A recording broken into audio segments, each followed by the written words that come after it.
you could be reading the magazine, maybe you read about PS22, you want to see them in action, you can download the video, or maybe you're shopping and you see something, a clothing item that looks interesting, you point your phone and then you're brought to a page that has that item for sale. So there's a lot of ways where you can connect print to digital or to the website. Let's see if this one actually.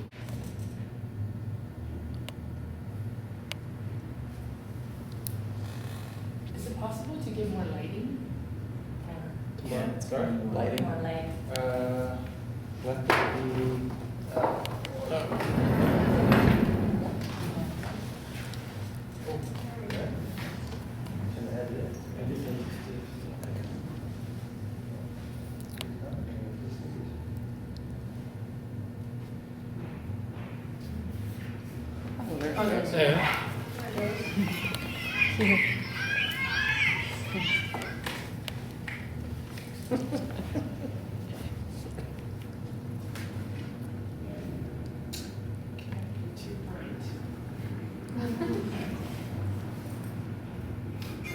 There we go.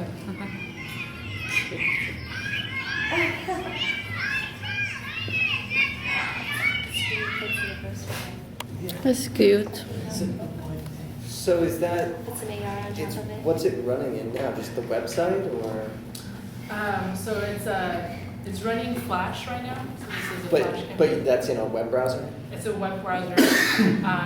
It brings up your webcam, it launches it. Same thing as what you've spoken about. Yeah. You allow the camera access, and then basically it picks up this image and then allows you to see the content. So this is through Flash. Through Flash, yes. The difference between Flash and Shockwave is Shockwave you can do a lot more in terms of polygons, in terms of 3D content. With Flash, you're more limited. So as you saw here, it was more of a 2D plain kind of graphic. You can do simple 3Ds, but if you want to get into complex 3D models, Flash is limited. But Shockwave, you can do a lot more with that. Does So that actually also translate to a mobile device as well? Not using Flash or Shockwave, but on a mobile device, you can track the same configuration. So this is Hallmark cards. They launched this as Mother's Day campaign. It's a just normal card, but inside, standard card greeting message. But here, they put a note where you can watch the card come alive. So beyond just getting the standard card, you're getting a pop-up feature where you can see the experience. And you don't have to do anything to actually trigger your computer to view the card. It just automatically registers when you hold it up and it's As long as you allow it. Exactly. You have to allow it. Yeah. So as an average user, you would go to Hallmark Cards, pick the card that matches the one that you have, and then you launch it, allow it, and then you show the 3D card. How difficult or far off would it be to make kind of a standard, kind of an AR reader? You know what I'm saying? Where you wouldn't have to pick the specific card. You would just hold it up and like, it would understand. You know what I'm saying? Yeah. Like where you wouldn't have to pick the specific card.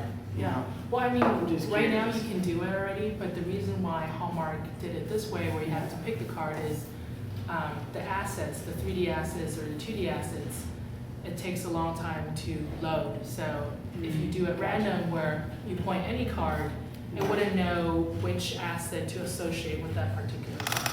Understood. That's Or part of my issue with my project was I realized I had to have a database that had all the assets of every card Right. and a way to choose all those cards and a way to get the card, manage all those assets was yeah. Gotcha. challenging. Unlike a QR code or a barcode, it's all the same. As long as you have a reader, it scans it, it can find the content, the video attached, the QR code, the website it directs you to. It's unlike that where you have to have like a specific. Yeah. Gotcha. With QR codes, what it brings up is more of a 2D experience. So as you scan a QR code, you get a web page link to, let's say, this website, or you Or get a a web page video link or to a something. video. There's no specific assets that are loaded. Gotcha. But what they are, a lot of the campaigns are 3D assets. So let's say you have 10 cards and they're all in one place, it's going to load 10 of those 3D models, which could take up to 5 minutes. So for the user experience, they're gonna sit there and wait for the 3D assets to load before they actually see the card. Right. Yeah. Makes sense, understood. Okay.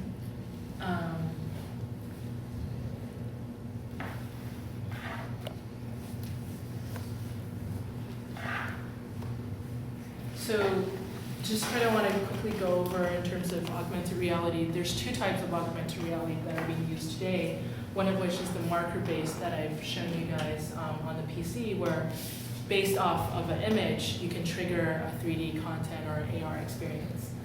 This is more for kind of PC, more home-based, where if you're sitting in front of a computer, you get an online experience.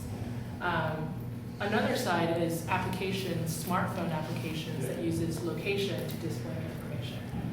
So Metaio, Layer, Wikitude, Yelp, those are all applications that uses GPS, compass, and accelerometer of the smartphone to display information based on the location. Compass helps you focus in terms of where you're looking at, and acceleration gives you the tilt angle of the phone.